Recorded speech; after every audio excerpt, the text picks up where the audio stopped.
بسم اللہ والصلاۃ والسلام علی رسول اللہ۔ ایک سوال ہمارے پاس ہے کہ کیا کوئی اس طرح کی حدیث موجود ہے کہ نبی کریم علیہ السلام نے فرمایا کہ تم میں سے جب کوئی سجدہ کرے تو اس طرح نہ بیٹھے جس طرح اونٹ بیٹھتا ہے، چاہیے کہ اسے اپنے گھٹنے رکھنے سے پہلے اپنے ہاتھوں کو رکھے۔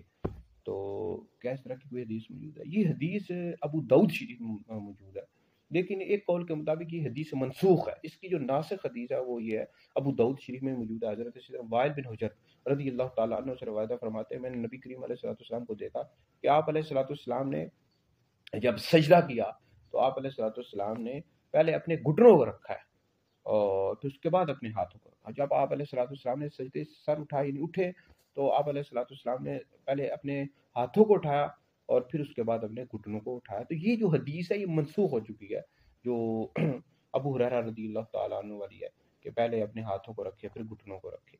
تو احناف کا اسی حدیث کے مطابق عمل ہے جو حضرت سیدنا وائل بن حجر رضی اللہ تعالیٰ عنہ والی ہے کہ سنت طریقہ یہ ہے کہ جب آپ سجدے میں جائیں تو آپ سب سے پہلے اپنے گھٹنوں کو رکھیں گے، پھر اس کے بعد اپنے ہاتھوں کو رکھیں۔